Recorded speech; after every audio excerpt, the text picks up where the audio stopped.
안녕하세요. 자유유튜브더 자유인입니다. 오늘은 우크라이나 전쟁 이슈, 바이든은 웃고 있다라는 제목으로 이야기를 한번 해볼까 합니다. 러시아와 우크라이나 갈등, 전 세계의 증시를 짓누르는 하나의 요인으로 떠올랐습니다. 그렇기 때문에 우리가 다양한 관점에서 이 사태를 바라볼 필요가 있는데, 그렇다면 바이든이 왜 우크라이나 전쟁 이슈를 두고 웃고 있는지 여기에 대해서 한번 생각해보는 시간 가져보도록 하겠습니다. 전 세계 증시를 불안에 빠뜨리고 있는 이슈입니다. 러시아의 우크라이나 침공 이슈인데요.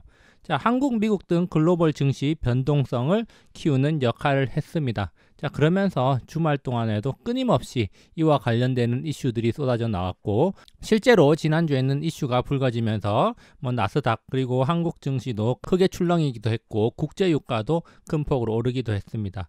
그리고 금값, 은값도 많이 오르기도 했는데, 이런 현상들이 모두 불안감을 반영하는 것이다, 이렇게 볼 수가 있겠습니다. 그러면서 사람들 사이에 크게 주목받고 있는 것이 바로 미국 대통령 바이든의 말입니다. 바이든은 지속적으로 러시아가 우크라이나를 침공할 가능성이 높다, 이런 이야기를 하고 안전보장이사회도 소집을 하고 여러 가지 액션을 취하고 있습니다. 그런데 러시아 측에서는 바이든이 오히려 긴장을 고조시키고 있다, 러시아는 침공할 생각이 없다, 이런 주장을 하고 있기도 합니다. 물론 여러 가지 주변 상황을 보면은 러시아가 침공 준비를 하고 있는 듯한 그런 모습을 보이고 있기 때문에 바이든의 말이 완전히 틀린 것은 아닌 것처럼 보이기도 합니다. 그렇지만 미국이 부추기고 있다, 이런 이야기들이 나오고 있기 때문에 그 의중을 한번 생각해 보는 거 중요할 것 같습니다. 그래서 여기에 대해서 다양한 이야기들이 많이 나오고 있고 해석들이 나오고 있습니다. 그렇지만 사실 진실이 정확히 뭔지는 아무도 알 수 없고, 푸틴, 바이든 본인들만 알 수 있겠죠. 그렇기 때문에 여기에서는 약간의 음모론적인 관점을 가미해서 현상을 한번 살펴보도록 하겠습니다. 우크라이나에서 굉장히 흥미로운 상황이 벌어지고 있습니다. 제가 흥미롭게 본 사건 중에 하나는 진실 공방이 벌어지고 있다는 거죠. 우크라이나 동부 갈등이 고조되고 있는 곳에 폭탄이 날아왔습니다. 그래서 폭탄이 날아오면서 우리나라 증시도 크게 출렁였고 전쟁이 시작되네 마네, 이런 이야기들이 굉장히 많았습니다. 그리고 실제로 폭발이 나는 장면이 담긴 영상들도 인터넷에 떠돌았습니다. 그런데 흥미로운 점은 폭탄이 어디서 날아온 건지 진실 공방이 펼쳐졌다는 겁니다. 우크라이나 정부군은 친러 반군이 먼저 공격을 했다, 러시아의 지원을 받는 친러 반군이 먼저 공격을 했다, 이런 이야기를 하고 있기도 하고요. 그런데 러시아 매체는 돈바스 반군에게 정부군이 먼저 공격을 해서 민간인 2명이 사망했다, 이런 식으로 이야기를 하고 있습니다. 여기 참고로 자료 화면 한번 가져와 봤는데요. 여기 이렇게 동쪽에 러시아, 그리고 러시아 측 반군, 서쪽에 우크라이나 정부군이 있습니다. 이렇게 서로 대치를 하고 있는데 누군가 한 대 맞았다는 거죠. 어디서 돌멩이가 하나 날아와서 맞았다는 겁니다. 그런데 이 돌멩이가 날아왔는데 이쪽에서는 정부군이 지금 먼저 공격을 했다, 이렇게 말하고 있고, 이 정부군 측에서는 반군이 먼저 공격을 했다, 서로 공격을 먼저 하지 않았다고 이야기를 하고 있습니다.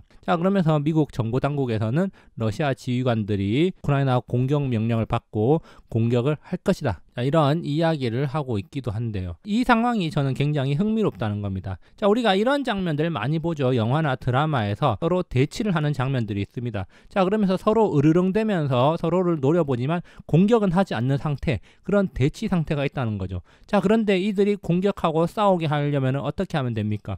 누군가가 이 양쪽 편에 누군가한테 돌멩이를 던지거나 아니면 총을 한 방 쏘면은 그게 공격 개시 신호가 돼가지고 서로 싸운다는 거죠. 이 드라마의 장면 역시 100라는 미국 드라마인데요.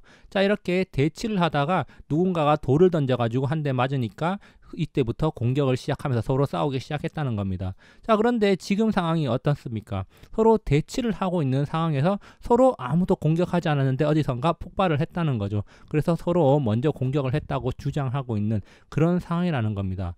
그러면은 과연 이렇게 둘이 싸워가지고 이득을 보는 사람이 누군가는 있을 건데 과연 누가 이득을 볼 것인가, 이런 것도 한번 생각해 보는 거 좋을 것 같고요. 어쨌든 지금 굉장히 흥미로운 상황, 서로 대치를 하고 있는 건 맞지만 서로 먼저 공격하지 않았다고 주장하면서 대치 상황만 이어지고 있다는 겁니다. 그렇다면은 대치 상황이 계속해서 이어진다면은 누가 유리하고 누구에게 이득일까요? 자, 그래서 우리가 먼저 한번 생각해 볼 만한 문제, 러시아가 정말 우크라이나 침공을 감행하려는 걸까? 자, 그렇다면은 러시아가 우크라이나를 침공했을 때 얻는 것은 무엇일까? 이런 것들을 한번 생각해 볼 필요가 있겠는데요. 자, 그런데 미국은 계속해서 러시아가 침공할 것이라는 이야기를 하고 있습니다. 공식적인 브리핑을 통해서 직접적으로 언급을 하기도 했습니다. 그래서 뭐 며칠 내 침공할 수 있다 이렇게 이야기를 했고, 자, 영국 외무장관 같은 경우는 우크라이나 위기 몇 주 더 끌 수도 있다 이렇게 이야기했는데, 자, 이 부분 굉장히 저는 중요하다고 생각하고 있고, 이거는 마지막에 한번 언급을 하도록 하겠습니다. 어쨌든 지금 미국을 위시한 서방 국가들은 러시아가 침공할 것이라고 계속해서 언급을 하고 있고, 가장 앞장서서 미국이 그런 주장을 하고 있습니다. 자, 그러면서 이제 불안감을 느낀 우크라이나 대통령이 행동에 나서 달라고 하면서 서방 국가, 특히 미국에게 도움을 요청하고 있다는 점 우리가 눈여겨볼 필요가 있겠습니다. 자, 그렇다면은 진짜 러시아가 침공을 할 것인지 말 것인지를 떠나가지고 과연 지금 이 대치 상황, 자, 이 갈등 상황이 누구한테 이득인가, 이것을 한번 생각해 볼 필요가 있겠습니다.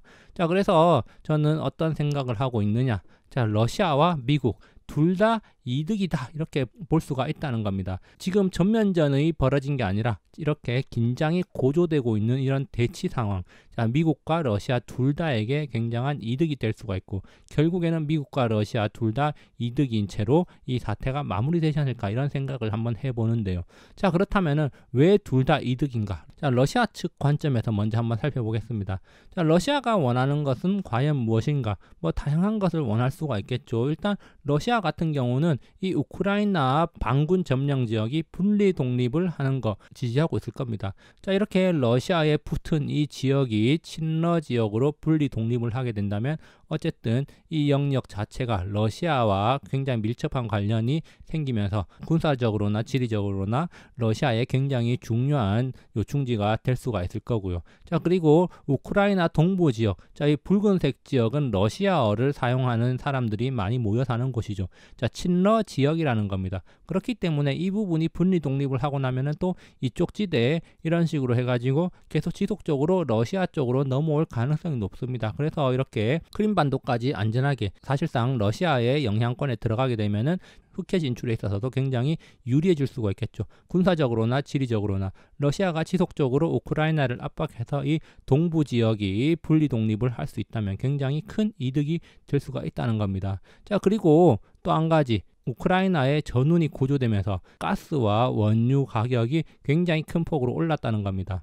러시아 경제에서 굉장히 중요한 부분을 차지하는 게 바로 뭡니까? 가스와 원유 등 원자재 관련 산업입니다. 이번 사태로 인해 가지고 국제유가 그리고 가스 가격이 치솟으면서 러시아 경제에는 굉장히 큰 이득이 된다는 겁니다. 자, 거기다가 유럽 같은 경우에는 러시아에서 가스를 공급받는 비중이 굉장히 크고, 특히 독일 같은 경우가 굉장히 많이 의존을 하고 있습니다. 자, 그러면서 이번에 이런 사태가 터짐으로 인해 가지고 유럽에 행사할 수 있는 러시아의 영향력이 더욱더 커졌다는 거죠.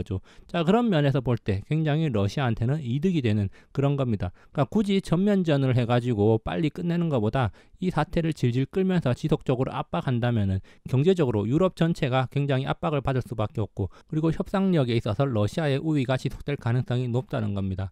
그러면서 실제로 독일 총리 같은 경우는 우크라이나가 나토에 가입하는 것 자체를 두고 별도의 언급을 하지 않는 등 대답을 회피하고 있다는 거죠.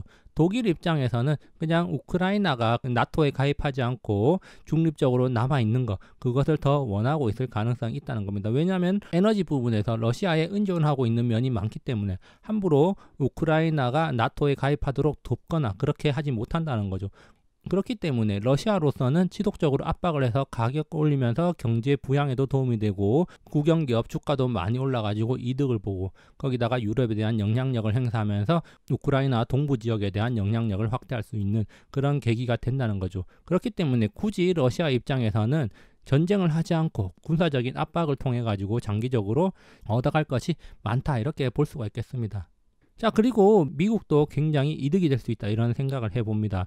자, 왜냐면은 최근에 바이든의 지지율이 지속적으로 떨어지고 있습니다. 자, 이렇게 바이든의 지지율이 굉장히 많이 떨어지고 있는 걸로 파악이 되고 있는데, 자, 급격히 떨어지게 된 계기 중에 하나가 바로 미국의 아프가니스탄 철군 이후라는 이야기가 있죠. 자, 그래서 바이든이 지지율을 올리기 위해서 이번에 러시아와 우크라이나의 갈등을 이용하고 있다, 이런 관측이 많습니다. 어쨌든 전쟁을 통해 가지고 국내의 여러 가지 문제들, 특히 인플레이션과 관련한 여러 가지 문제들이 산적해 있는데, 그런 관심을 해외 쪽으로 돌리면서 또 세계 경찰의 역할을 하는 미국의 강한 모습을 보여주면서 지지율 반등을 꾀할 수가 있다는 거죠. 특히 최근에 지지율이 33%까지 떨어졌는데 취임 이후에 계속해서 떨어지고 있고, 이걸 지금 반등을 시켜줘야 되는 그런 국면에 다가왔다는 겁니다. 자, 올해 가을에 중간 선거가 있기 때문에 중간 선거 전에 어떻게든 지금 이제 턴을 시켜서 서서히 올려나가야 되는데, 지금이 바로 그 적기가 될 수가 있고,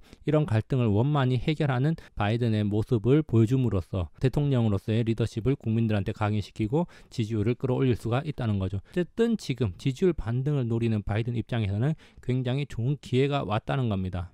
자, 그리고 두 번째로 우크라이나에 대한 영향력을 확대할 수가 있다는 거죠. 어쨌든 해결사로서의 미국의 이미지, 세계 경찰로서의 미국의 이미지를 한번 각인시키면서 국내적으로 지지율을 높이는 동시에 미국이 주도하는 나토의 유럽에 대한 영향력을 확대할 수 있는 기회가 될 수가 있다는 겁니다. 자, 이것은 또 하나의 부차적인 것이라고 할 수가 있겠고, 특히 불안감을 느끼는 우크라이나 대통령이 직접적으로 나서서 행동에 나서달라, 빨리 좀 도와달라, 이런 식으로 손을 내밀고 있다는 거죠. 자, 그러면서 지금 가장 적극적으로 나서는 게 바이든이라는 겁니다. 자, 국가안보회의까지 소집해가면서 우크라이나 사태에 대해서 굉장히 직접적으로 관여를 하고 있는데요. 자, 이렇게 직접적으로 관여를 하고 이 사태가 원만히 해결된다면은 미국의 우크라이나에 대한 영향력이 더욱더 커질 겁니다. 자, 그러면은 이 바이든은 우크라이나와 좀 더 원만한 관계를 유지할 수 있을 건데, 이 우크라이나라는 나라는 바이든에게 굉장히 특별한 나라입니다. 자, 왜 그러냐? 자, 지난 대선 때 우크라이나 스캔들이 한번 터졌었죠. 그래서 이 많은 사람들이 이 우크라이나 스캔들이 터지면서 바이든이 큰 감방 먹고 대선에서 질 수도 있다, 이런 이야기들이 많이 나왔습니다. 자, 이 우크라이나 사태가 뭡니까? 자, 아들이 우크라이나와 관련돼 가지고 굉장히 큰 비리가 있다, 이런 식으로 이제 한번 터졌었는데요. 자, 그 결과가 사실은 잘 알려지지는 않았는데, 자, 그렇다면은 이번에 바이든이 우크라이나 사태를 원만히 해결하고 나서 어떤 행동을 할 수 있을까? 바로 지난 대선의 아픈 손가락이자 약점이었던 이 우크라이나 스캔들을 깨끗하게 정리하는 것이 아닐까, 이렇게 또 생각해 볼 수가 있다는 겁니다. 자, 이번에 러시아 사태를 원만히 해결해 주는 대가로 우크라이나 대통령에게 우크라이나 스캔들에 관련되는 여러 가지 일들을 지워달라는 요청을 할 수가 있다는 거죠. 자, 그렇기 때문에 바이든으로서는 이번 러시아와 우크라이나 사태가 굉장히 중요하고 차기 대통령 선거까지 한번 생각해보는 그런 사건이라는 겁니다. 자, 그리고 또 한 가지 중요한 게 있죠. 바로 인플레이션과 관련되는 겁니다. 자, 이번에 우크라이나 사태가 터짐으로 인해 가지고 어떤 일이 벌어지고 있습니까? 에너지 가격이 급등하고 식량 가격도 급등하고 있죠. 자, 식량하고 에너지 가격이 급등하면서 인플레이션 우려가 더욱더 커졌다는 겁니다. 자, 그래서 천연가스 가격 급등하면서 유럽에서도 에너지 가격, 인플레이션 압박이 굉장히 커졌고요. 비철금속 그리고 곡물 가격도 굉장히 높이 올라가면서 전 세계적으로 인플레이션 압력이 굉장히 높아지고 있다는 겁니다. 자, 그런데 바이든이 작년 말부터 가장 중점적으로 이야기한 게 뭡니까? 바로 물가를 바로 잡겠다. 인플레이션을 잡는 게 최우선 과제라고 작년 말부터 이야기했는데, 오히려 작년 말부터 지금까지 인플레이션은 계속 올라가고 있는 게 사실입니다. 자, 그러면서 국민들이 인플레이션으로부터 스트레스를 받고 있다. 그렇기 때문에 이것을 완화하는 것을 최우선 과제로 삼겠다, 이런 이야기를 공공연하게 했다는 거죠. 그런데 실제로 인플레이션이 올라가니까 바이든의 지지율도 계속해서 떨어져 갔던 게 사실입니다. 그러니까 인플레이션을 잡겠다고 말만 하고 실제로 잡지 못하니까 바이든의 지지율이 떨어지는 거, 그렇게 이제 연관을 지을 수가 있겠죠. 그런데 최근에 이렇게 우크라이나 사태로 인해서 에너지 가격, 곡물 가격이 올라가면서 인플레이션 압박이 더 높아졌고, 자, 이것은 미국의 잘못, 바이든의 잘못이 아니라 우크라이나, 러시아의 욕심, 러시아의 잘못이다, 이렇게 말할 수가 있다는 거죠. 자, 그렇기 때문에 높아진 인플레이션 책임을 러시아 또는 유럽 쪽으로 그 책임을 전가시킬 수가 있다는 겁니다. 그러면서 또 한편으로는 확실히 잡겠다는 의지를 표명하면서 지지율 반전을 꾀할 수가 있다는 거죠. 자, 그리고 여기서 중요한 것은 바로 확실히 잡겠다는 의지의 표명이다, 이렇게 볼 수가 있는데, 이 부분에서는 패드와의 공조 그리고 강력한 금리 인상을 위한 명분을 획득하는 걸로 또 볼 수가 있다. 저는 이렇게 생각을 합니다. 여기에 관련해서는 다음 영상에서 한번 더 다뤄볼 수 있도록 하겠고요. 자, 어쨌든 자, 인플레이션 책임을 전가함으로 인해 가지고 하나의 명분을 획득할 수 있는 계기가 되고 있다. 이렇게 또 생각을 해볼 수가 있겠습니다. 자, 결론입니다. 러시아 전면전에 돌입해봐야 실익은 없을 가능성이 높습니다. 자, 미국과 맞짱 떠서 얻을 게 얼마나 있을까요? 자, 단지 군사적인 압박을 통해서 유럽에서 얻을 것을 챙겨가고 그리고 에너지 가격 상승 수혜를 입으면은 최상이 아닐까 이런 생각을 해봅니다. 그래서 러시아는 압박만을 통해서도 지금 가져갈 게 많죠. 자, 우크라이나 동부 쪽에 친러 지역에 대한 실질적인 지배력을 가져갈 수가 있겠고 그리고 유럽에 대한 영향력을 확대할 수가 있겠습니다. 자, 그리고 또 한 가지 눈여겨볼 점은 미국이 선제적으로 자, 러시아 침공 가능성을 지속적으로 제기하고 있는데 오히려 이렇게 미국이 떠벌림으로 인해 가지고 러시아의 행동이 제약받을 수가 있다. 이렇게 볼 수가 있겠습니다. 실제로 움직인다면 또 러시아로서는 또 애매한 포지션을 취하게 되겠죠. 그렇기 때문에 오히려 미국에서 이렇게 선제적으로 여러 가지 오피셜 멘트를 날림으로써 러시아의 발을 묶어놓는 역할을 하게 되는 게 아닌가 이런 생각을 해보겠고 결국에는 이런 이야기들이 계속 나오면서 우크라이나 사태가 장기화로 갈 수 있는 여지를 남기는 게 아닌가 이런 생각을 해봅니다. 자, 그러면서 제가 앞서 소개한 뉴스 타이틀 중에 하나인데 자, 영국 외무장관이 러시아 우크라이나 위기가 몇 주나 더 갈 수도 있다 이런 이야기를 했다는 점 우리가 한번 눈여겨볼 필요가 있겠고요. 자, 그리고 미국 같은 경우는 앞서 살펴봤듯이 갈등으로 얻을 것이 많다. 자, 세계 경찰 미국 바이든 지지율 반등을 노릴 수가 있을 것이고 그리고 돈풀기와 과잉 유동성 자, 그리고 국내적인 인플레이션 비난, 자, 이런 에너지 탓으로 책임 전가를 할 수도 있을 것이고, 그리고 우크라이나와의 돈독한 관계 형성으로 인해서 아픈 손가락을 치료도 할 수가 있을 것이고, 자, 인플레이션을 잡기 위한 강력한 액션이 필요한데 그 명분을 얻을 수도 있을 것이다. 이렇게 또 생각을 해봅니다. 어쨌든 이번 사태, 미국으로서는 굉장히 가져갈 게 많은 사태다. 이렇게 볼 수가 있겠습니다. 자, 여기까지 영상 감상해 주셔서 감사하고 항상 즐거운 하루 보내시기 바랍니다. 감사합니다.